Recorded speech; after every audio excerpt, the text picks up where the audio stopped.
Alors, enchantée à toutes. Je ne sais pas qui connaît le groupe Les mots sur les mots, ou pas. Donc, je me présente et on fait comme si on ne se connaissait pas toutes, même s'il y en a qu'ici je connais.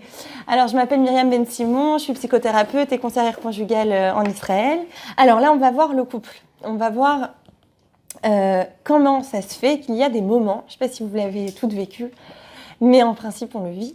Quand on se marie, on vit des tensions avec notre mari et parfois, très souvent en consultation, j'entends « Ah là là, mais je me suis pas reconnue, mais c'est pas normal, mais attends, mais moi, je suis gentille, j'ai toujours eu plein d'amis, combien de fois j'ai entendu ça?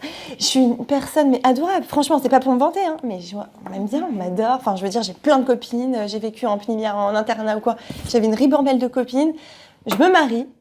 Là, c'est la guerre atomique. J'ai oublié de vous préciser, avec mes parents, ça va, avec mes frères et sœurs, ça va, on m'a toujours dit que j'étais gentille. Pourquoi maintenant avec lui, ça va pas? C'est parce que c'est lui, il a un problème. Voilà, moi, j'ai toujours été gentille. Et lui, il va dire, mais moi aussi, je vois pas celle ça va pas, il faut qu'elle se faire suivre, hein, moi, j'ai rien besoin, il y a un problème. Et donc, souvent, on va m'expliquer que, cette fois-là, j'ai un exemple qui me revient, cette fois-là où il y avait un couple, ils étaient mariés depuis 2 ans, un jeune couple comme ça, mignon et tout ça, ils étaient en plein d'études tous les deux, dans un pays étranger, bref.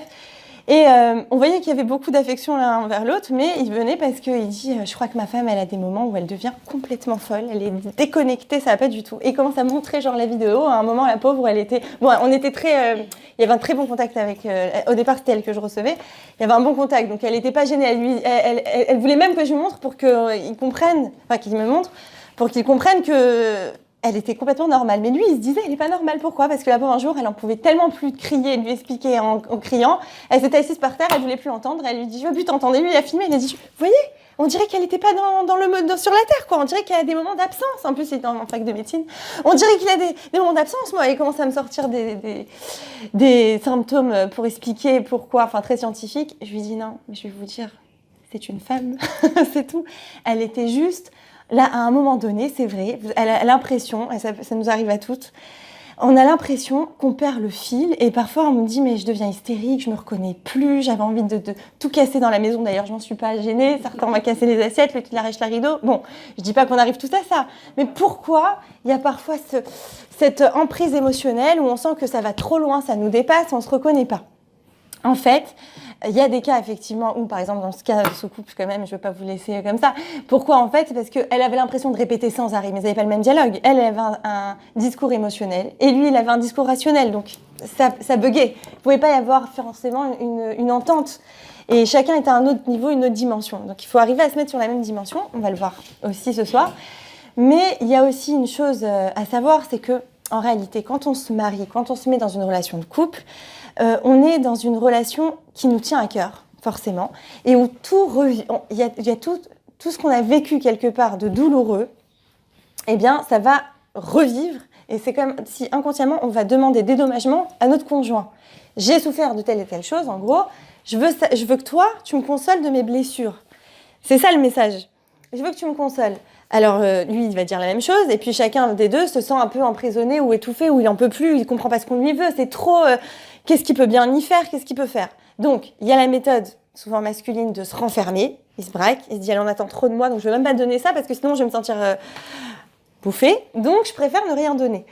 Et il y a la méthode, oui, enfin c'est surtout, la méthode masculine, c'est ça, je me ferme complètement. Et la femme, sentant que l'homme se ferme, en général, qu'est-ce qu'elle fait? Elle s'accroche encore plus, elle hurle encore plus, Et en fait, elle a l'impression qu'elle n'est pas entendue. Donc, il n'y a pas pire, en fait, pour un être humain que de se sentir pas entendu, pas écouté, pas reconnu.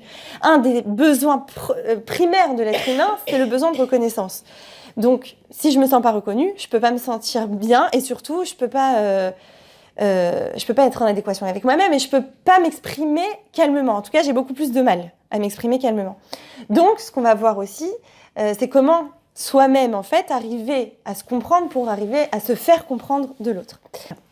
En fait, ce qui est important, c'est de comprendre, c'est que le poids de l'environnement du passé va forcément, tant qu'il n'a pas été nettoyé, d'accord, mon enfance, tant que je ne l'ai pas nettoyé avec mes yeux d'adulte, en fait, si je ne l'ai pas revu avec une autre vision, je vais toujours rester dans mes emprisonnements d'enfant. Alors, qu'est-ce que ça veut dire, mes emprisonnements? Quand je suis enfant, vous voyez, maintenant, certainement, il y a beaucoup de mamans ici. Quand vous voyez nos enfants, il y a plein de choses qu'ils ne comprennent pas. T'as pas le droit maintenant d'aller jouer. Alors que lui, il était en train, voilà, il était dans le jardin, il était en train de s'amuser comme un petit fou. D'un coup, on lui dit, ça suffit, il faut vite aller faire la douche au lit, Bon, la mère, elle sait, elle a une organisation, elle a prévu un cours ce soir, demain il y a l'école, ainsi de suite. L'enfant, même s'il le sait quelque part dans son cerveau que demain il y a l'école, il connaît pas l'heure. Mais pour lui, qu'est-ce qu'il va voir? Parfois, je dis pas, je décris cela juste pour vous montrer comment un enfant peut raisonner et comment, parfois, ça va rester ancré dans mon inconscient que, en gros, par exemple, les adultes sont méchants ou on ne me comprend pas. Et moi, je grandis avec ça, et quand plus tard, je vais revivre une situation qui va un peu ressembler, où je ne vais pas me sentir compris, je vais revivre ma non-compréhension du passé. Vous voyez? C'est pour ça que c'est important de mûrir, en fait, de voir ma vie d'enfant avec des yeux d'adulte, et de se dire, j'étais un enfant. Donc, je reprends l'exemple, l'enfant, il est dans son jardin, il est en train de jouer, sa maman lui dit, allez, ça suffit maintenant, on arrête de jouer, c'est le moment d'aller se doucher, c'est le moment d'aller manger, et ainsi de suite. Et elle fait ça tous les soirs de la semaine. Donc, lui, son souvenir, quand on lui dit, c'est quoi ton sentiment de l'enfance, frustration, déception. Alors que la mère va dire, mais attends, je comprends pas. On avait une maison avec un jardin, il était toute la journée dehors, il a toujours eu ses petits cousins, ses petites copines, etc. Tout le temps. Pourquoi il se sent frustré, cet enfant? C'est pas possible, je lui ai toujours tout donné. Et en fait, lui, il est resté sur son impression d'enfant. D'accord? Donc en fait, comment identifier son terrain émotionnel? C'est ça le terrain émotionnel, on va se poser des questions. Comment on fait pour revoir? Parce que parfois on n'a même pas conscience qu'on ne sait pas nettoyer notre enfance. Pour nous, bah voilà, on a vécu notre enfance, on peut même dire ah oui, oui, c'était bien. On n'a pas commencé à tout détailler. Dans l'ensemble, j'avais un père, une mère, des frères et sœurs.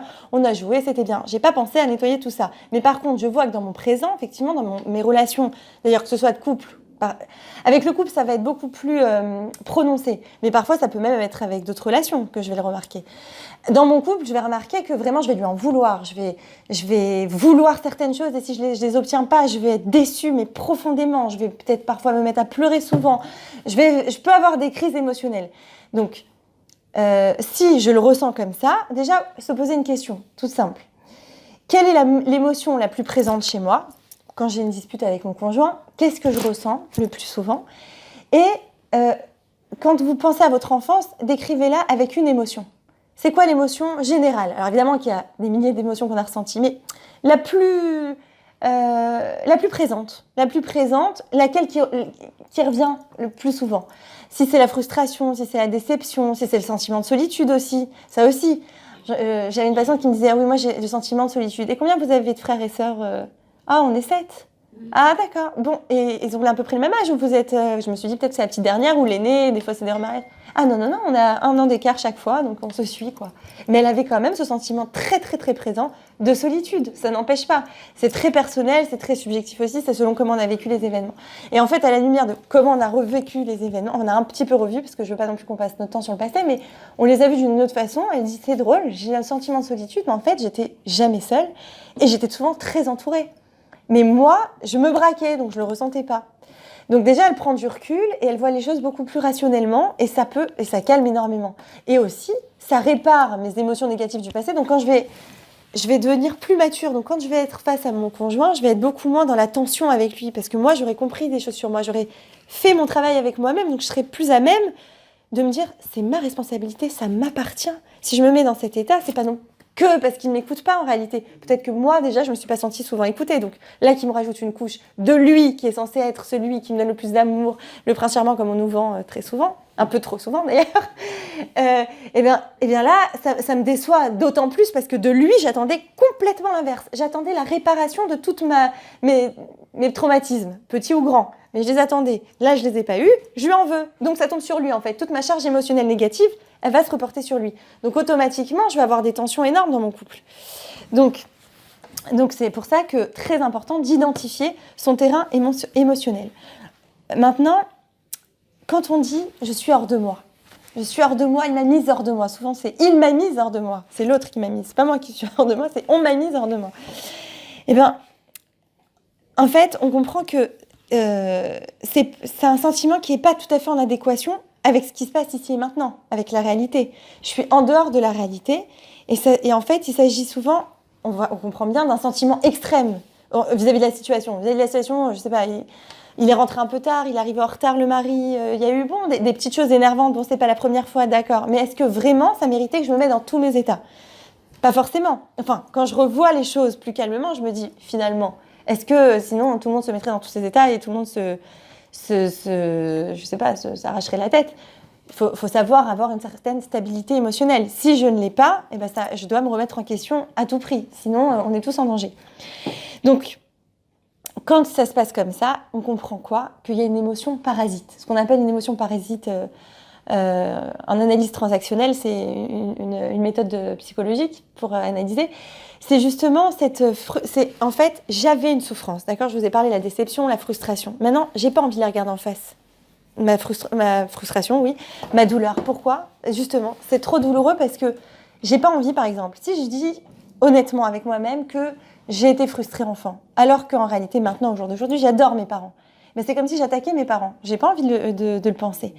Et j'ai pas envie non plus de revenir dans ces sentiments, même si en réalité, c'est pas dû à mes parents, c'est moi qui l'ai ressenti, c'est mon enfant intérieur. En nous, il y a chacun d'entre nous, peu importe l'âge qu'on a, on a cet enfant intérieur. Donc, mon enfant intérieur, il est encore en souffrance, il n'a pas été soigné, il n'a pas été consolé.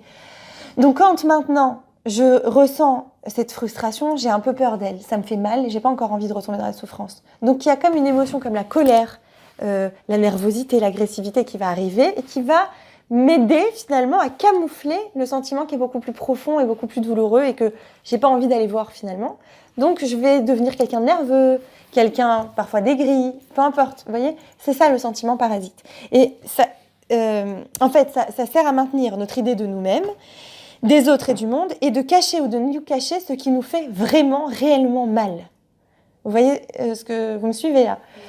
Donc ça permet en fait c'est un écran. Voilà, c'est un écran face à ce qui est beaucoup plus douloureux en arrière. Et en fait, ils ont une fonction utile, ces sentiments parasites. Ils sont pas là pour rien. Ils sont là pour m'aider à lutter contre ces émotions. D'accord? C'est-à-dire que je suis en lutte perpétuelle. C'est souvent aussi pour ça que je me sens jamais détendue. Je sens qu'il y a toujours une tension en moi. C'est jamais complètement détendu parce qu'en réalité, il y a cet écran qui me gêne. Mais en même temps, il me gêne et en même temps, j'en ai besoin parce que je suis pas prête à aller plus loin dans la souffrance, on va dire. Mais dans la souffrance, pour faire une petite parenthèse, c'est pas non plus la souffrance où je risque de m'écrouler ou je n'aime pas me relever. C'est une souffrance qui a juste besoin d'être quelque part vécue et acceptée pour pouvoir rebondir. C'est quelque chose qui est venu, qui m'a fait mal, mais plus je la repousse en fait en mettant mon écran par-dessus, moins je la vis. Moins je la vis, plus je la camoufle, moins je suis vraie avec moi-même et moins je suis dans l'authenticité. Donc, je vais être plus nerveux ou quoi et je vais pas exprimer, voilà, c'est un peu, je vais avoir du mal à exprimer mon amour vraiment. Je vais avoir du mal à exprimer ma reconnaissance, je vais avoir du mal à être agréable. Il y a toujours quelque chose qui me tient, mais je sens que c'est pas le côté obscur de la chose. Mais j'arrive pas à me détacher de comment dirais-je, ce sentiment-là. J'arrive pas à l'enlever. Mais d'un autre côté, j'ai envie d'être authentique, mais je sens qu'il y a quelque chose qui fait barrage. Ce quelque chose qui fait barrage, c'est ce sentiment parasite. Et c'est aussi cette volonté de me garder. En fait, c'est une forme de survie. C'est une forme de je veux rester en vie, je veux surtout pas m'écrouler, donc je me maintiens grâce à cela. Quand je me sens en colère, j'ai de la force, quelque part. C'est un sentiment qui est très utile. Je suis capable de me défendre, je suis capable de réagir, je suis capable de montrer les crocs, alors que d'habitude, je suis quelqu'un quand même de plutôt gentil. Donc, comment ça me permet de surmonter? Mais en réalité, par exemple, au lieu de dire « il m'a mise hors de moi », je pourrais dire « je me sens moi-même », donc je prends la responsabilité, « je me sens moi-même triste, déçue, pas comprise, peu comprise, je revis quelque chose qui m'a fait mal et ça me fait mal ».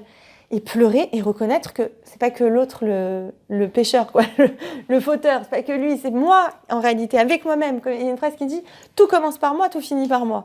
C'est-à-dire que moi, j'ai beaucoup de travail en fait à donner avec moi et quand je sens qu'il y a une tension avec une autre personne, surtout mon conjoint, c'est qu'en réalité, il y a aussi des tensions avec moi-même que j'ai pas fini de régler. Donc avant d'aller le voir lui, commencer à dire « mais il est pas comme ci, il me donne pas ses tentations, il est pas assez gentil, il a pas fait ci ». Peut-être que c'est vrai, je ne dis pas. Mais pour que ça prenne autant d'importance, c'est pas seulement parce que je l'aime à la folie, aussi, mais c'est pas que. C'est aussi parce que moi, j'ai besoin de nettoyer toutes mes attentes aussi. J'ai besoin peut-être de me remplir, j'ai besoin peut-être de plus croire en moi, j'ai besoin peut-être encore une fois de nettoyer ce que j'ai vécu. Et ensuite, j'arriverai comment on va dire, à lui transmettre les choses d'une façon beaucoup plus posée. En général, quand quelqu'un vient, il me dit, je vais vous faire les deux exemples. Tu m'as pas dit bonsoir aujourd'hui. Et tu m'as pas aidé à la maison. Et t'es arrivé en retard, tu m'as pas prévenu. Et mon plat là, je t'ai fait un plat, même pas tu dis merci. Et l'autre, est-ce que vraiment, quand je vais parler comme ça, il va avoir envie et de me dire merci, de revenir à l'heure le lendemain et de m'aider à la maison. La seule chose qu'il va faire, c'est qu'il va partir dans sa chambre, claquer la porte, ou s'il est gentil, il va peut-être pas claquer la porte, mais il va pas avoir envie de sortir un mot. Et là, qu'est-ce qu'on va se dire? T'as vu? C'est-à-dire, on va encore plus s'enfoncer dans le négatif. On va se dire, t'as vu? En plus, je lui parle, je lui dis que je vais pas bien, et lui, regarde comment il réagit, c'est un égoïste, il comprend rien. Alors que si je disais, donc là, je l'accuse moi, et je parle de moi, que de moi. Quand je arrive en retard, je me sens seule, je m'inquiète parce que j'ai pas de tes nouvelles. Moi, tu me connais, je suis une personne inquiète. Je m'inquiète pour toi. Ou je me sens très seule à ce moment-là. Les enfants sont couchés, j'ai un coup de rastrerie à ce moment-là. Peu importe. Et là, ah oui, bah excuse-moi chérie, je suis désolée, j'ai pas vu l'heure, j'étais en route, je pouvais pas toucher le téléphone, tu sais ce comment c'est avec la police en ce moment. Bon. Il est prêt à faire un pas vers moi, je me sens calmée en réalité. Parce que je sens que je suis plus seule en fait. En réalité, c'est ça que j'attends. Une réponse, ah mais je suis là en fait, même si sur le moment j'étais pas là. Je ressentais je suis désolée de t'avoir fait du mal en gros. Mais ça, c'est que si moi je prends la responsabilité de ma souffrance, si je l'accuse de ma souffrance, genre c'est à cause de toi que je suis dans tous mes états, il va se braquer, c'est fini. Et là, je coupe encore plus le dialogue et je crée le fossé et je m'éloigne, et on s'éloigne et on s'éloigne. Donc, qu'est-ce qui va se passer? Et ça, c'est intéressant. C'est que quand on sent qu'on s'éloigne, les êtres humains, on a besoin de sentir de l'interaction les uns avec les autres. On a besoin de se sentir, comme j'ai dit tout à l'heure, reconnu, mais valorisé. J'ai besoin de sentir, d'ailleurs, c'est très important, je fais une parenthèse, c'est très important par exemple d'avoir un réseau, pas seulement d'amis, mais de social, tout bête avec le voisin, de dire bonjour. Il y a des études qui ont été faites, que plus les gens, un être humain dit bonjour, pas seulement à sa fille ou son mari, non, même aux voisins, à la boulangère, à l'épicier, ainsi de suite. En fait, plus la variété de gens est grande, et mieux il se sent. Et plus son système immunitaire est renforcé. Pourquoi? Parce qu'il a des traces de reconnaissance, même minimes, mais de plusieurs personnes. Donc comment on va dire? Ça le valorise à ses propres yeux, ça lui remonte son estime de lui-même et il se sent mieux. Je vais me prêter au jeu psychologique quelque part. Quand je sens qu'il y a un fossé créé entre nous, je vais avoir l'impression qu'il n'y a pas de lien. Comme il n'y a pas de lien, qu'est-ce qui va se passer? Je vais créer des conflits. Comme j'arrive pas à créer de l'amour et de l'intimité, en fait, je parle même pas de l'intimité physique, je parle d'intimité, proximité, oui, verbale, c'est-à-dire je sens que je suis proche de l'autre, on va se partager nos journées, on va se partager nos sentiments. Là, c'est de l'intimité, ça. Et comme je sens qu'elle vient pas, cette intimité, parce que justement, on s'est éloigné, moi, je me suis pas sentie comprise, lui, il s'est senti attaqué, ainsi de suite. Chacun est dans son coin. Alors, qu'est-ce qui va se passer? On va créer un conflit pour sentir qu'on existe l'un pour l'autre. Vous voyez? Et du coup, une fois que, en fait, c'est très fort en intensité, autant, ça c'est intéressant, c'est aussi fort l'intensité de l'intimité que l'intensité d'une dispute. Je reçois beaucoup de reconnaissance finalement, même si c'est en négatif, mais j'existe pour l'autre là d'un coup.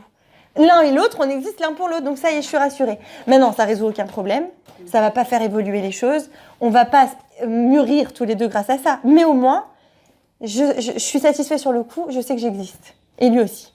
Donc, on a un petit peu à manger, on va dire, pour quelques heures, jusqu'à que ça recommence.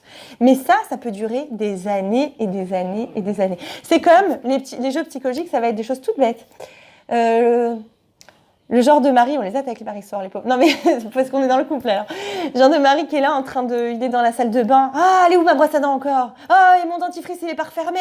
Ah, il y a des traces là sur le miroir. Ah, et la femme, purée, il m'a saoulé tous les soirs, il dit la même chose. Mais en fait, pourquoi il dit ça? Ça, c'est un jeu psychologique. C'est ce qui lui permet de se sentir en interaction avec l'autre. Quand il est dans le reproche et dans l'attaque et tout ça, c'est ce qu'on appelle le persécuteur un peu, mais il a une présence, il y a quelque chose. Alors au lieu de dire « ma chérie, tu m'as manqué », voilà, j'existe. Au lieu de dire « tu m'as manqué » et j'aurais voulu qu'on se parle plus, putain, j'ai envie de sentir ton affection, quoi. Hein? Il sait pas le formuler. Pas du tout, et on n'a pas appris à le faire, on devrait apprendre dans les écoles. Ah mais exactement, ça c'est évident. C'est clair. En fait, même s'il y en a un des deux du couple qui arrive, merci beaucoup, à guérir son enfant intérieur, il est capable de voir l'autre avec beaucoup plus d'équilibre, de sollicitude, d'empathie. Et donc, il est capable de l'accueillir, même si l'autre n'a pas guéri. C'est-à-dire, si un des deux a fait ce travail, parce que souvent on me dit « Ah mais moi, je ne vais pas venir en thérapie, faire mon travail », et l'autre, il ne fait pas, c'est pas juste. Donc, elle est encore dans le jeu psychologique. Vous voyez, on entretient encore ce jeu d'écartement au lieu de, au contraire, renourrir la relation dans le bon sens. Et c'est même pas, c'est un pléonasme, c'est renourrir la relation, la faire vivre vraiment. Parce que la faire vivre par « Ouais, ma brosse à dents, ah mais encore t'as mal rangé, ah non, non ».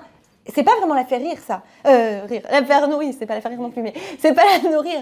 C'est l'entretenir, oui, mais dans le mauvais sens. Mais lui, il fait ça pour attraper un lien, pour sentir un lien, pour sentir qu'il y a une interaction. Ce qu'on appelle vraiment le jeu psychologique. Mais ça nourrit pas la relation. Ce qui va nourrir la relation, c'est une relation authentique. C'est j'ai pensé à toi aujourd'hui, on a fait telle et telle chose. Tu sais comme on fait avec les enfants l'activité un tel. Je me suis aperçue que je te fais participer à ma journée. Je te demande conseil, on se demande conseil, on s'explique, on se raconte, on partage, on est complice. Ça va nourrir la relation. Maintenant, quand je suis pas capable de le faire parce que justement, comme on disait, on revient à notre sentiment parasite. Enfant, j'ai peut-être souffert de quelque chose. Ou peut-être même adolescent, je me suis sentie frustrée, pas écoutée, ainsi de suite. J'ai peur encore de me risquer, j'ai peur encore d'aller voir à l'intérieur de moi. Donc comment je vais faire maintenant ? Je vais éviter cette émotion trop douloureuse, donc je vais réagir par colère, par énervement et ainsi de suite. Mais je vais la créer, l'interaction. Ça oui, j'en ai besoin. Je suis un humain, j'en ai besoin. Mais je vais pas le faire d'une façon saine. Je vais le faire d'une façon malsaine et qui fait du mal. Et souvent les femmes me disent mais pourquoi ? Pourquoi il me parle comme ça ? Je comprends pas. Vous pouvez m'expliquer ? Je ne comprends pas. Et c'est vrai que la partie dévoilée de l'iceberg, elle est incompréhensible. On se dit mais il est méchant. C'est tout simplement, il sait pas y faire, il est désagréable, il essaye de faire. Bon après je parle des hommes, mais en vérité les femmes aussi peuvent jouer à ça, bien sûr. Quand elles arrivent ou qu'elles disent, je sais pas moi, la journée a été terrible et tu sais pas et tu vois. J'en peux plus, ils m'ont fait ci, ils m'ont fait ça. Le mari là il se sent, mais en plus vous savez ce qu'il ressent le mari à ce moment-là ? Lui, pour lui, dans son inconscient, il doit rendre heureux sa femme. Donc quand sa femme vient se plaindre, maintenant pour elle, ça n'a rien à voir avec le mari, c'est juste qu'elle a besoin de vider son sac. Le mari, quand il entend ça, automatiquement, il se dit, j'ai pas fait mon rôle. Elle est en train de me dire là que je suis pas à la hauteur, que voilà tous les messages qui arrivent en même temps pour lui. T'es pas à la hauteur, t'étais pas là quand j'en avais besoin, les enfants sont ingérables, c'est parce que t'as pas fait ton boulot comme il fallait. Bon, même si peut-être tu vas dire, ah non, mais ça c'est la femme ou quoi. Et c'est pour ça que souvent il va répondre, enfin souvent, ça arrive qu'il réponde, non mais faut mieux gérer que ça, hein. Non mais tu devrais faire comme ci et comme ça, non mais ton programme il est pas le bon, non mais on est d'accord qu'il réagisse comme ça, voilà, parce que lui se sent obligé de donner des solutions qui le dédommagent, qui le dédouanent, genre c'est pas moi, je suis pas responsable, t'as qu'à mieux gérer ton temps, donc du coup il se sent plus proche, genre au niveau conscience. J'ai rétabli, c'est pas ma faute, elle a qu'à mieux gérer, et lui il s'est nettoyé en fait, d'accord ? Alors qu'en fait la femme, qu'est-ce qu'elle fait quand elle fait ça ? Elle veut de l'attention. Mais si elle disait tout simplement, chérie, aujourd'hui ma journée n'a pas été simple, je suis tellement heureuse de te voir. Ah là ça allait pas, mais depuis que je te vois ça va mieux. Oh, ouais. Elle a tout sourire. Vous rigolez. Qui c'est qui va aller dire ça ? Mais c'est dommage. Mais en réalité c'est ces phrases-là qu'il faut dire. Parce que, vous voyez, je sais pas si vous connaissez Jacques Salomé, très connu dans le monde psychologique, enfin plus de la communication, et maintenant il y en a d'autres, mais tous ces gens-là se battent pour que ce soit instauré dans les écoles le langage du cœur, c'est-à-dire la communication bienveillante. Vous avez déjà entendu parler, la communication non violente. C'est comment vous dire, en vérité, c'est le langage du cœur. C'est comme si on apprenait, on se bat pour apprendre l'anglais, mais en fait, c'est un nouveau langage. C'est le langage qui nous permet de vraiment se communiquer. C'est le langage qui nous permet de vraiment nous comprendre, et nous-mêmes, et avec l'autre. Parce qu'automatiquement, si je m'entends bien avec moi-même, je saurai m'entendre avec l'autre. Et qui me permet finalement de me sentir aimée, de me sentir valorisée. Mais ça aussi, encore un point intéressant, c'est que quand moi je me sens, par exemple, tout à l'heure je vous ai parlé des jeux psychologiques. Quand il n'y a pas de jeu psychologique, c'est vrai, ça peut risquer d'être ennuyeux la vie, entre guillemets. C'est trop facile. Hein ? Ça peut risquer d'être ennuyeux. Parce que, je vais vous prendre un exemple. Vous avez remarqué les films d'Hollywood, les westerns ? Oui, déjà, c'est vrai. Mais il y a toujours, vous observerez toujours, un méchant, un gentil et un sauveur. Maintenant, s'il n'y a pas ces trois personnages-là, le film, il n'a pas de sens. Qui va rester 1 heure devant un film où il se passe « Bonjour, ça va, vous allez bien, comme je vous aime, comme vous êtes belle, comme je... » Je m'ai saoulée, c'est bon, on arrête. Et en fait, pourquoi ? Et en fait, c'est quoi la vie, finalement ? Si vraiment on communiquait, on se dit « Mais ça va être faible en intensité. » Quand il y a des jeux psychologiques, il y a conflit, on se rencontre, on a l'impression de se rencontrer. En fait, c'est une fausse rencontre. Mais je rentre dedans, il y a de l'action. Comme le méchant avec le... Vous savez, je dévie sur un autre cours, mais comme je prépare à chaque fois quand je viens, je prépare plusieurs cours, du coup, je fais un mix après, des fois ça m'arrive. Bon, bref, petite parenthèse, en fait, qu'est-ce que c'est ? C'est ce qu'on appelle aussi en analyse transactionnelle, le bourreau, la victime. Ces trois personnages-là, c'est vraiment ceux qui comme utilise les sentiments parasites pour sentir qu'on existe ensemble, quoi, en fait. Donc, la mère qui arrive, enfin, la femme qui vient, je suis fatiguée, j'ai passé une sale journée, hein, elle joue la victime. Donc, le mari, il a besoin ou d'être le bourreau ou d'être le sauveur. D'accord ? Et en fait, il faut en fait, les trois rôles sont interchangeables. Ça veut dire un coup, il va devenir sauveur, un coup, il va être victime, un coup, il va être bourreau, et ça tourne. Mais on n'est pas vraiment dans la communication authentique. La vraie communication, c'est, comme je vous ai dit, je commence ma phrase par je parle de mon sentiment, je prends la responsabilité de mon sentiment, je m'exprime sur ce que je sens, l'autre accueille, reflète. Alors comment, par exemple ? Parce que c'est vrai qu'on parle beaucoup de comment je dois exprimer, mais qu'est-ce qu'il doit faire l'autre quand j'exprime ? Il doit d'abord exprimer, c'est-à-dire « Ah, je me sens épuisée aujourd'hui. Ah oui, j'ai vu, t'as pas arrêté, donc tu te sens vraiment fatiguée » ou quelque chose comme ça. Qu'est-ce que je sens là ? Juste, en fait, là, je suis déjà soulagée, ça y est, je vais mieux. J'ai repris des forces en 1 minute, même pas 30 secondes, le temps de la phrase. Pourquoi ? J'ai compris, il y a quelqu'un qui est témoin de mon épuisement. Je suis pas seule au monde, ça y est. Donc là, l'autre, il a été empathique, il a reformulé, il m'a reflété, je me sens en adéquation, on est en face tous les deux. Très bien. Et après, on fait quoi ? Après, on a peur de s'ennuyer inconsciemment et on n'est pas habitué. Et aussi, on rejoue automatiquement les schémas qu'on a vus dans notre enfance. C'est-à-dire que si moi, donc il y a l'éducation directe et l'éducation indirecte. Quand j'étais enfant, j'ai l'éducation directe, donc tout ce qui concerne, il faut se dormir tôt, viens te brosser les dents, viens on apprend les devoirs, je t'explique ta leçon de maths, d'histoire, je t'explique un peu la vie, d'accord, ça c'est direct. L'indirect, c'est, il y a le petit David qui est à la maison, il voit papa rentrer, il voit maman qui a fait son repas et qui nous pose. Il voit, disons, le beau schéma, évidemment, le papa qui rentre, merci ma chérie, lui fait un bisou, comment ça va, viens manger avec moi, on s'assoit. Ça, c'est l'éducation indirecte. L'enfant a juste été témoin de ce qui se passait à la maison. Il attrape, ça l'imprègne, d'accord ? On reproduit les schémas. Et quand je suis habituée à des jeux psychologiques, c'est très difficile pour moi de les changer parce que c'est ce dont je suis habituée. Donc quand j'ai vu par exemple, donc là un schéma de parents aimants, bienveillants, et ainsi de suite, automatiquement je le reproduis. Donc là j'ai de la chance quand c'est comme ça.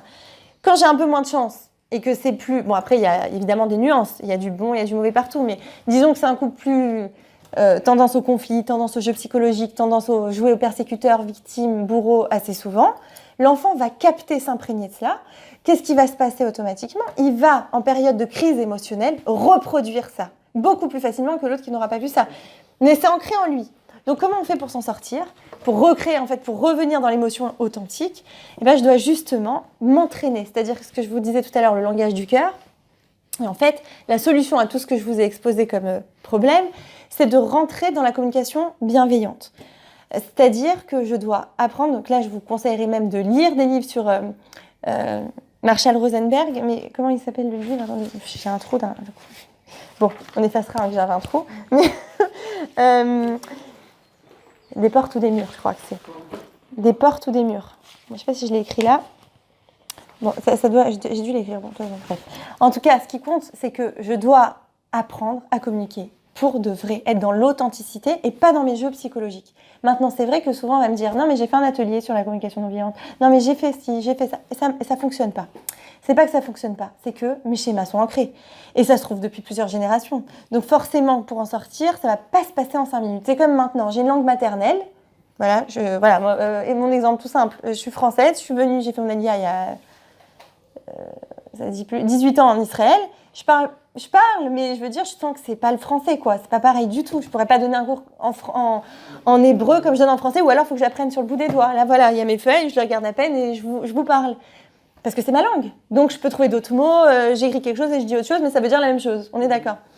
Le langage du cœur, c'est la même. Si j'ai appris depuis enfant à jouer des jeux de conflit, des jeux où on ne se rencontre pas vraiment, des jeux où on fait semblant de se rencontrer, c'est ma langue maternelle. Maintenant, j'ai conscience, au Hachem, grâce à l'atelier, grâce à la thérapie, j'ai appris. C'est pas la vraie langue que je veux pratiquer et elle me rend souffrant. Je sens que ça me fait souffrir. Donc, je vais apprendre une nouvelle langue. La nouvelle langue, maintenant, elle demande de l'apprentissage. Donc, petit à petit, et même si je rechute, je dois savoir que c'est normal. Donc, je dois m'entraîner, lire, m'entraîner pour apprendre à parler avec le cœur. Alors, on va dire, oui, c'est intuitif, les femmes le savent mieux le faire que les hommes.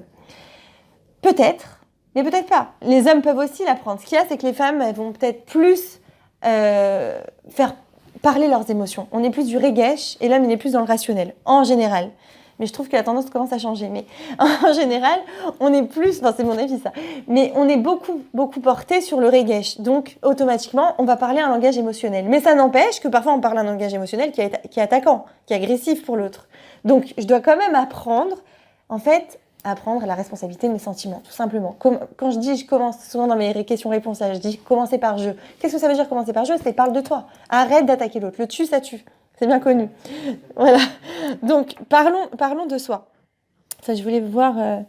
Voilà. Par exemple, une chose toute simple qui permet de schématiser. Ce qui permet la dispute, c'est quoi dans le couple? C'est de ne pas montrer l'amour. D'être dans le plutôt, voilà, comme je vous ai dit au début, va faire ci, va faire ça, pourquoi on m'a mal rangé ma scie, pourquoi les poubelles sont pas jetées, pourquoi...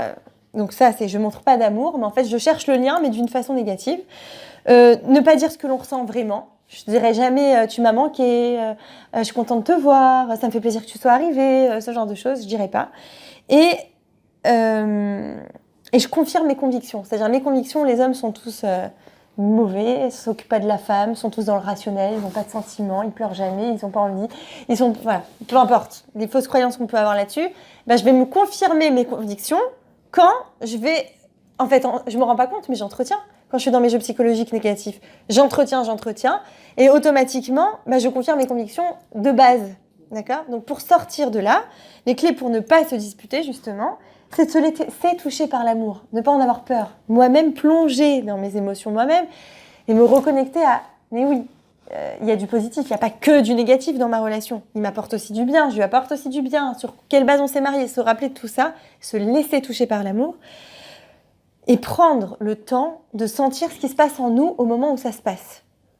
Pas se confondre, parce que, encore une fois, c'est-à-dire il y a le sentiment parasite et il y a le vrai sentiment. Savoir faire le tri. Là, je suis en train de ressentir quoi exactement? Est-ce que c'est vraiment à lui que j'en veux? Ou est-ce que c'est la situation qui m'a énervée? Est-ce que ça s'est mal passé? Est-ce que je suis énervée moi-même? J'ai pas assez dormi cette nuit? Est-ce que vraiment c'est lui le coupable dans l'histoire? Et comprendre et accepter que ce que nous pensons n'est pas toujours ce que l'autre pense. Oui, ma réalité à moi ne sera jamais la réalité d'autrui. C'est évident. Alors comme ça, dit comme ça a l'air évident. Mais dans la situation, allez voir si c'est pareil. Dans la situation, ça change. On est là, il aurait dû penser que, il aurait dû savoir que, il n'a pas vu que j'ai pas dormi cette nuit, il n'a pas vu que je suis fatiguée. Et lui, pareil. Elle n'a pas vu la route que j'ai faite, elle n'a pas vu 10 heures de travail, elle n'a pas vu comment je me bats, elle n'a pas vu ci, elle n'a pas vu ça. Donc savoir qu'on est chacun, on parle de notre réalité, et que si chacun reste sur sa réalité, évidemment que le fossé va se créer. Voilà, comme on dit. Exactement. Donc, comment on va faire pour arrêter, en fait, cette mauvaise communication, ou je dirais même cette non-communication qui a l'air d'être une communication, c'est le paradoxe, c'est premièrement identifier, je sais pas, je vous ai dit plein de choses, donc je sais pas si c'est premièrement, mais c'est identifier les jugements négatifs qui alimentent le discours intérieur violent. Alors, je vais vous donner des exemples de discours intérieurs violents. Déjà, les pensées comme « j'en peux plus, il écoute jamais rien, c'est toujours comme ça avec lui.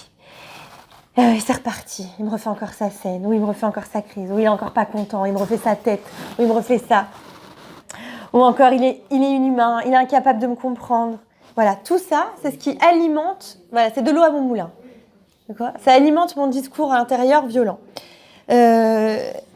Parce que quoi ? Ça étiquette. Je pose des étiquettes et je mets des comment on va dire ? J'enferme en fait les faits dans une fausse réalité. Je me fais une fausse interprétation de la situation et après je reste bloquée dedans et je m'en fais une vérité. Pour moi, il n'écoute jamais, il n'écoutera jamais. C'est-à-dire, je vois même au futur, j'anticipe quelque chose. C'est-à-dire, j'ai tout fermé, quoi. J'ai fermé les portes, on va dire. Donc, par ailleurs, ces pensées, voilà. Et en plus, vous remarquerez que ces pensées, est-ce qu'elles parlent de moi ? Elle parle pas de moi, elle parle que de lui. Il écoute jamais rien. Comment j'ai dit, il est incapable de me comprendre. Il est jamais là. C'est lui. Combien de fois, des fois, j'ai des femmes, même des hommes, ils arrivent, ils parlent que de l'autre. Et je dis, et vous dans tout ça ? Quoi, moi dans tout ça, j'en souffre, je subis, j'en peux plus. Oui, ok, effectivement, mais vous dans tout ça, ils sont où vos émotions ? J'en peux plus, je vous dis, j'en peux plus. Oui, j'en peux plus, mais en fait, en alimentant le discours intérieur, forcément qu'on n'en peut plus. Donc, comment on rationalise, en fait, ces pensées-là qui m'enfoncent dans le négatif et qui m'enfoncent dans le système, encore une fois, des jeux psychologiques ? Déjà, Je dois apprendre moi-même, en fait, quand je vous disais me nettoyer, donc il y a OK de l'enfance. Deuxième chose, je me nettoie de ce que je suis en train de vivre maintenant. Je recadre. Je raisonne en termes de besoins et d'émotions personnelles. Au lieu de dire « elle n'écoute jamais rien » ou « elle est incapable » ou ainsi de suite, je suis triste, en colère et déçue parce que ce dont j'ai le plus besoin est d'écoute et de compréhension. Vous voyez la différence ? Moi, c'est quoi mon besoin ? Définis-toi qui t'es dans tout ça. Qu'est-ce qui te manque ? Pourquoi ça te fait tellement souffrir ? Après tout. Ah oui, je vais vous sortir un exemple sympa, enfin que j'ai trouvé drôle. Quelqu'un, il a un tic, il fait ça toute la journée. Toute la journée, il fait ça. Il est bizarre. Mais bon, tant que vous êtes là, vous recevez rien. Maintenant, si vous arrivez là, oh, ça fait mal. Mais qui c'est qui s'est approché ? C'est vous, voilà. Bon, alors donc, c'est la même chose. Ça veut dire, il fait la tête ou il fait une réflexion. En réalité, ça lui appartient. Même quand il rentre dans son jeu psychologique dont on a tellement parlé ce soir. Est-ce que ça me concerne à moi ? Non, ça le concerne à lui finalement. Mais si moi, je m'imprègne de ce qu'il me dit vraiment, si je le prends vraiment pour moi, si je l'alimente, on est fini. Ça veut dire là, il m'a mis une baffe. Moi, je lui en remets une. Non, on n'a jamais fini. Encore une fois, c'est fort en intensité, alors j'ai l'impression que j'ai gagné. Mais j'ai rien gagné finalement parce que, OK, j'ai un lien, mais c'est pas un lien qui m'alimente. Vous voyez ? Enfin, qui me nourrit, quoi. Voilà, je me corrige moi-même. On va dire, je suis pas dans l'attaque avec l'autre, je suis pas dans l'agressivité. Et je reflète, comme j'ai dit tout à l'heure, je suis dans l'empathie. En principe, l'autre, il va se sentir compris, donc soulagé. Donc, il va réussir, lui aussi, à me voir autrement. Je suis pas un ennemi, voilà. Parce que là, on est l'ennemi l'un de l'autre. Alors qu'on n'est pas là pour se battre, on est là pour s'aimer. Donc, cherchez l'intrus, quoi. Voilà, ça colle pas. Si un des deux est positif, l'autre ça aide. Ça aide. Après, évidemment, il y a des cas extrêmes. Je parle dans un couple quand même dit normal, dit normatif. Normalement, ça se passe bien. Maintenant, il peut y avoir des dysfonctionnements plus profonds. Et là, ça marche pas, d'accord ? Il peut y avoir. Mais dans un couple sain, en général, avec deux personnes quand même saines, voilà, normalement, quand j'exprime de l'empathie, je suis humain, ça me touche, ça va directement à mon cœur, comme on dit dans la Torah d'ailleurs. Celui qui parle avec le cœur est reçu avec le cœur. Donc, c'est vraiment ça. Si je parle avec quelqu'un et je lui montre un regard comme ça, où je suis vraiment à l'écoute, ça me fait du bien d'être avec cette personne. Et j'ai envie d'être avec cette personne. Je me sens compris par elle, je me sens aimée. C'est ça aussi, en fait. Comment on se sent aimé, en vérité ? Alors, bien sûr, il y a plusieurs formes d'amour, il y a plusieurs formes pour se sentir aimé.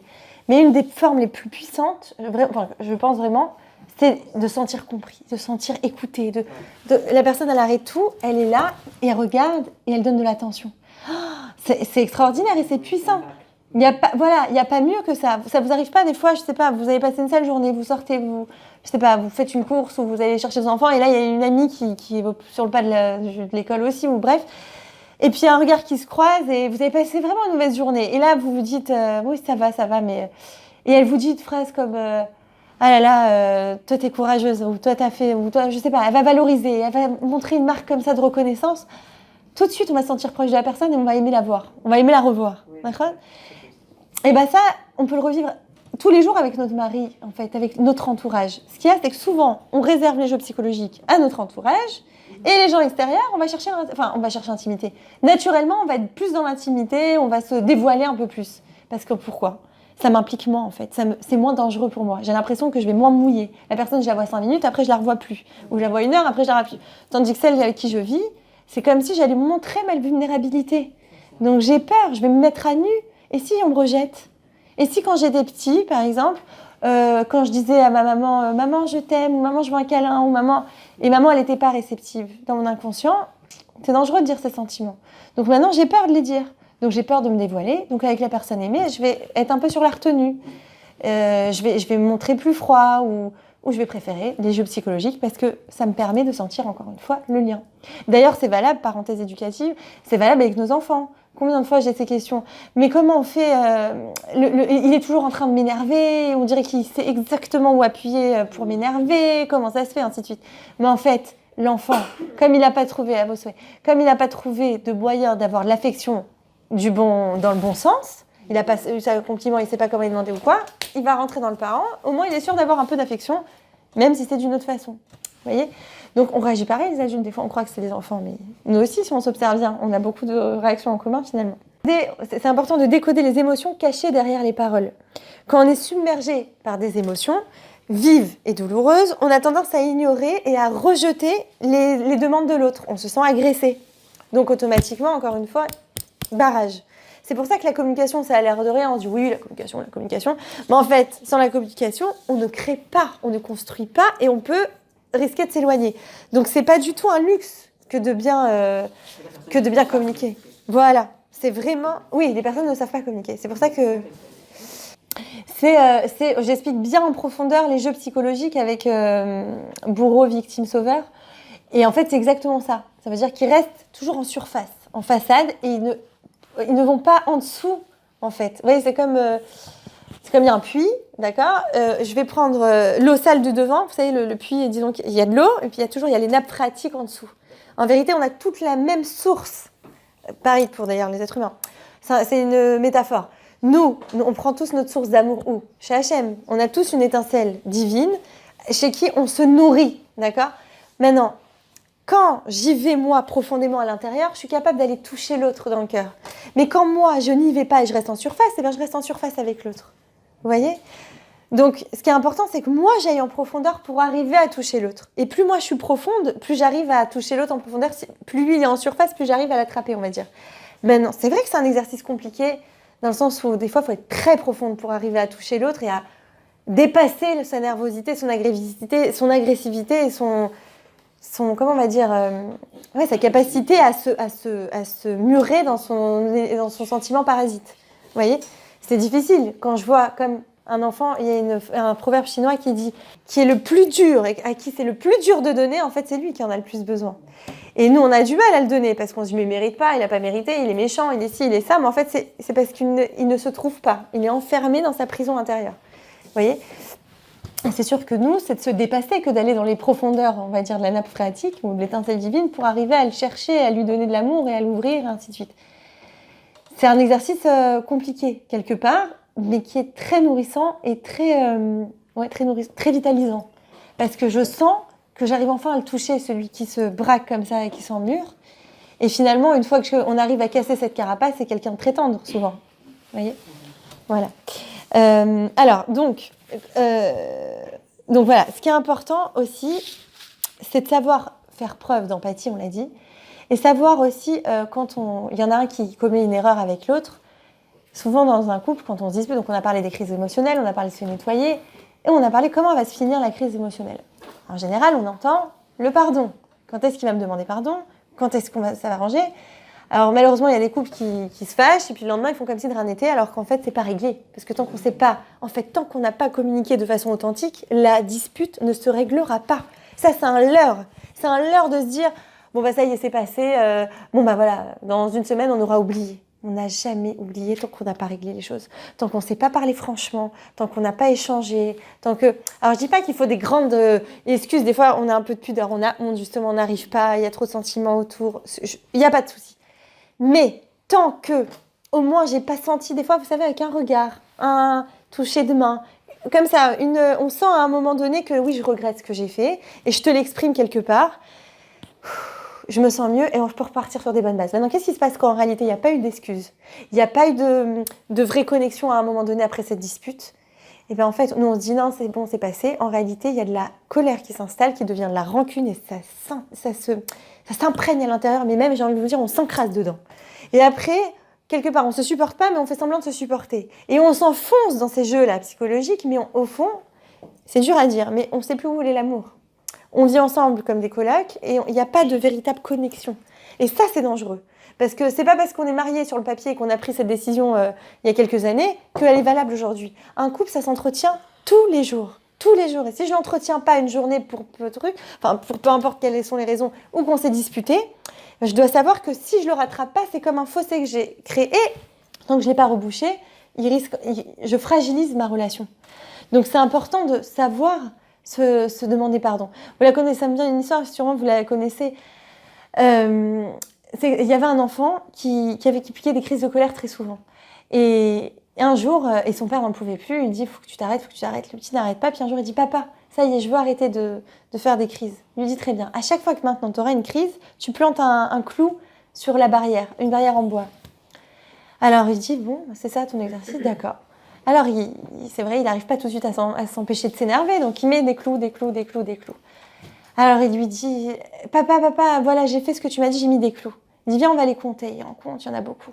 Il dit, bon, maintenant, à chaque fois que tu te seras retenu, tu enlèves le clou. Il le fait, au bout de quelques mois, il va voir son père. Ah, papa, c'est bon, regarde, j'ai enlevé tous les clous. Il dit, viens avec moi, on va voir la barrière.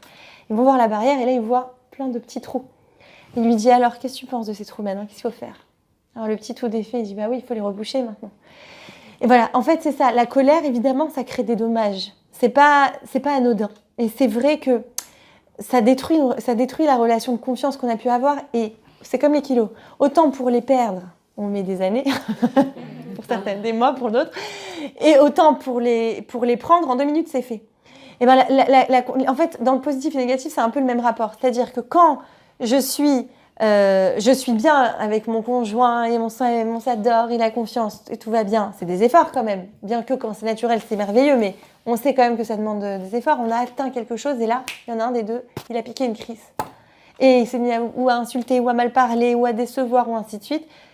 L'autre, il se sent, c'est-à-dire ça a cassé, on était à 10, on est passé à 0, et quand on est remonté à 2 ou 3. On n'est pas encore remonté à 10.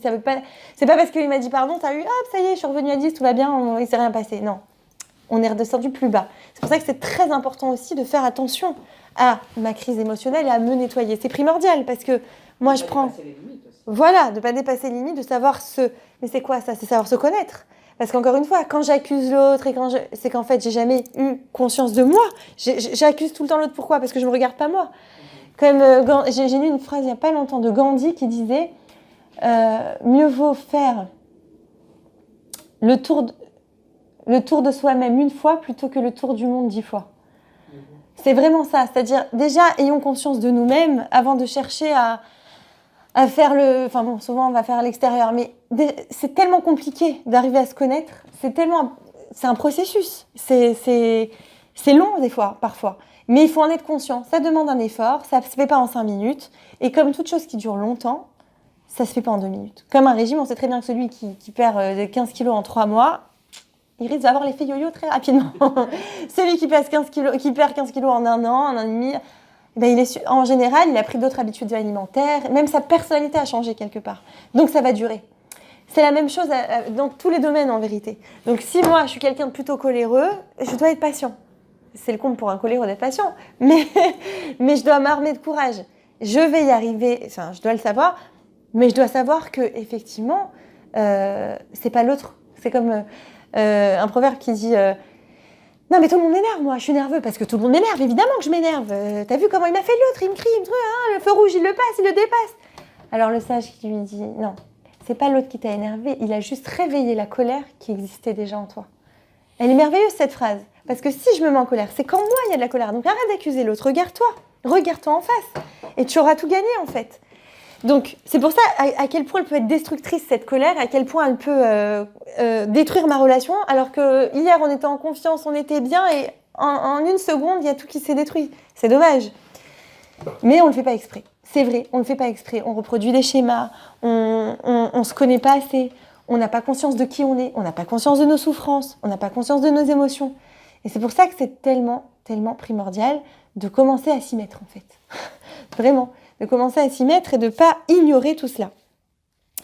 Bon, je voulais parler de... Ah oui, voilà, c'est ça. Alors, je voulais vous dire d'abord les étapes de comment s'excuser.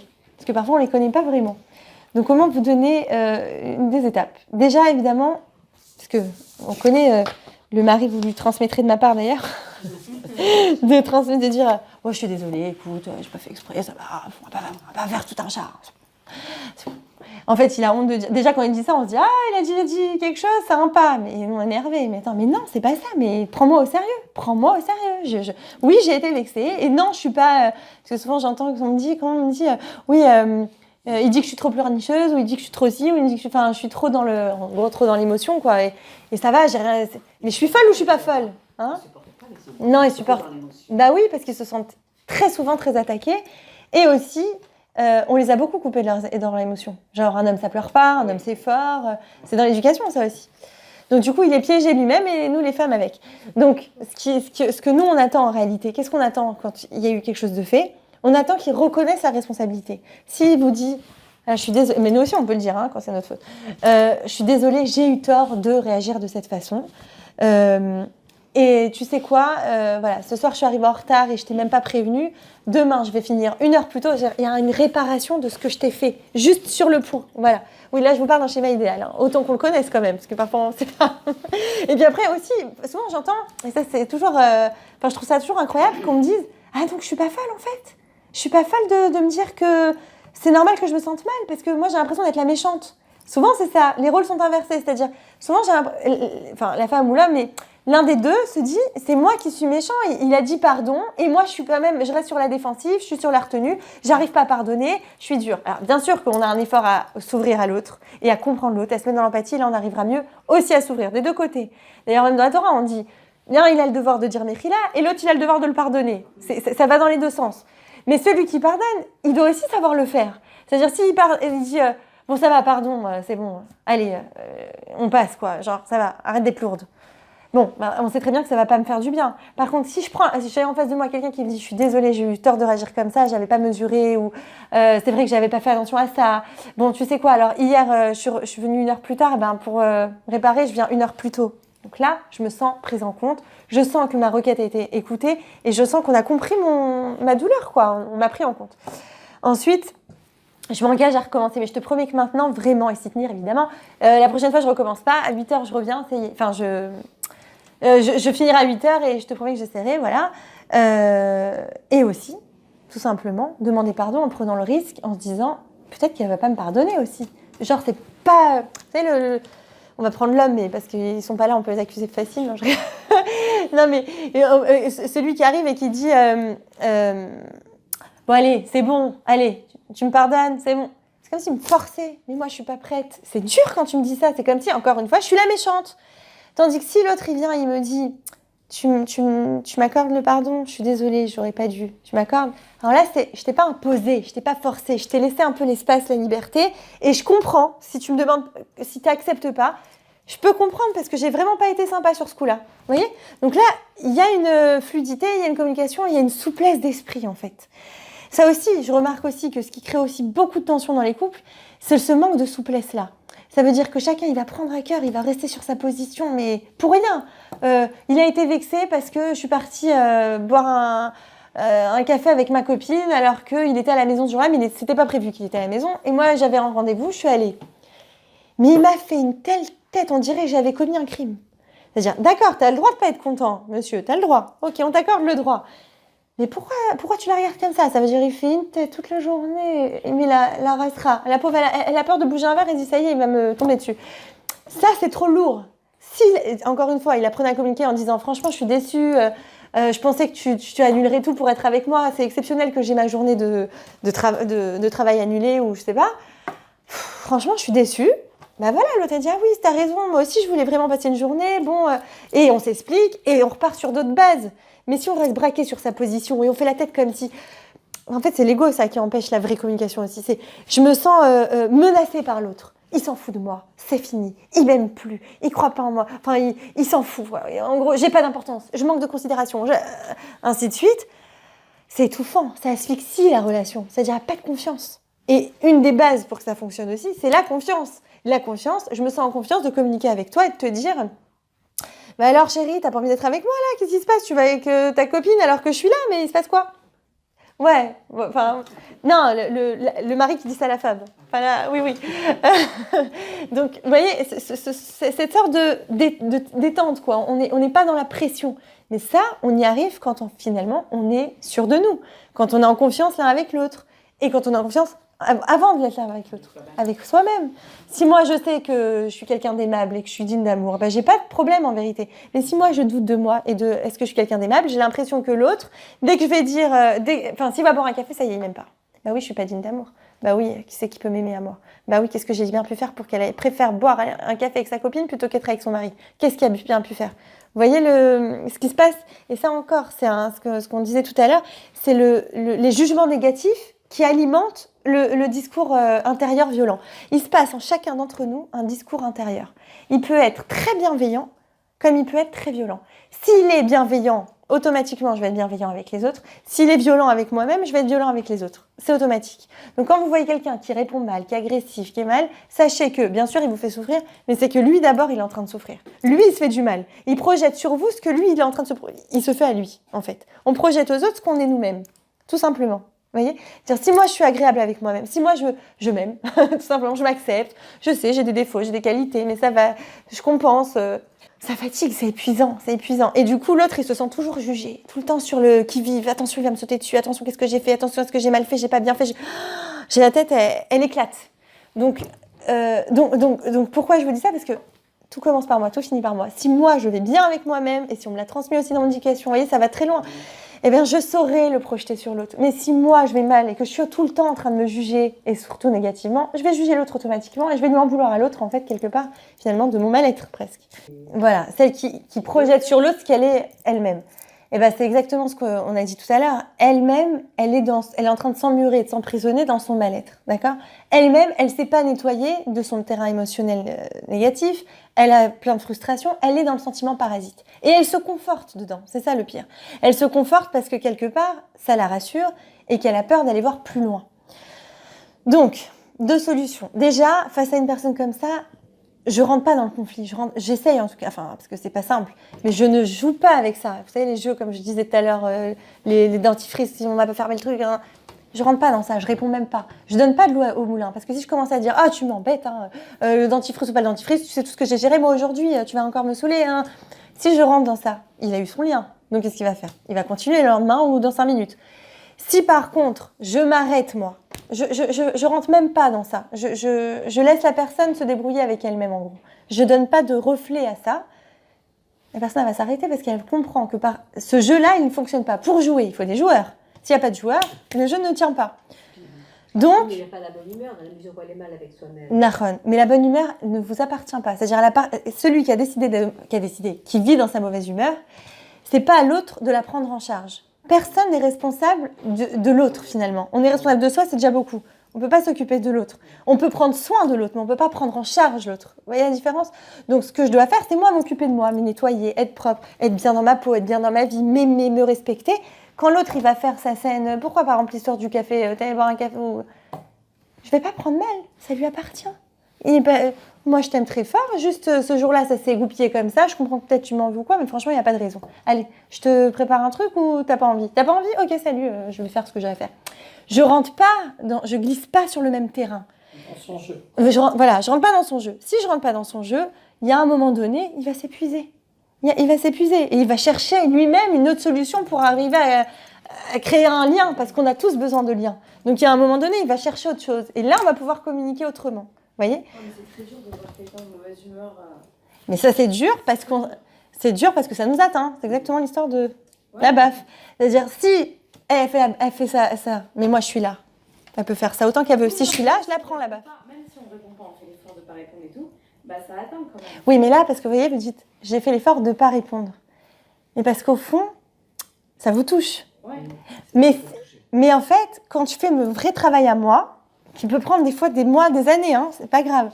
Mais quand je fais ce travail avec moi-même, il y a un moment, ça me touche pas. Parce que je sais... Et pourquoi ça me touche en vérité ? Parce que je me sens coupable. Très souvent, je me sens coupable, je me sens responsable. Je me dis, j'ai fait quelque chose de mal. J'aurais dû faire mieux. Ça aurait dû être autrement. Je suis pas à la hauteur. Moi-même, ça résonne avec quelque chose en moi-même. Si moi, je pense que je suis à la hauteur, l'autre, il pourra plus m'atteindre. Vous comprenez ? Ouais. Mais si moi, je pense que je suis pas à la hauteur, alors ça va appuyer pile là où ça me fait mal. C'est pour ça qu'il faut résoudre tout ce qu'il y a à moi. Parce que ça n'atteindra plus. Le tic, il restera là. Et moi, je serai là-bas. Donc, ça ne me touchera pas. Mais ça illustre. Et l'autre, oui. il voit que ça la touche et il continue, en fait, aussi. Ah, exactement. Quand il voit que ça la touche... Bah oui, mais c'est ce que je dis. Ça marche parce qu'il y a du lien. Quand je touche, moi, je suis contente, je touche. Ah, je touche l'autre, je suis contente de toucher. Comme j'arrive pas à toucher comme ça, ou genre avec amour ou comme ça, alors je touche comme ça. Au moins, ça marche. J'ai du lien. Le but, c'est ce jeu psychologique que j'expliquais au début. Je veux du lien avec l'autre. Maintenant, je veux du lien avec l'autre. Mais si je sens qu'il n'y a pas de joueur et qu'il n'y a pas de lien comme ça, alors je cherche un autre chemin pour avoir du lien. Vous voyez ? Ouais. Maintenant, autre chose par rapport aux hommes et aux femmes. Je parle aux femmes parce qu'on est avec des femmes, mais en réalité, c'est l'inverse. Je parle au masculin, féminin, mais ça peut exactement être la même chose. Une femme peut faire ce que j'ai parlé au masculin. C'est la même chose.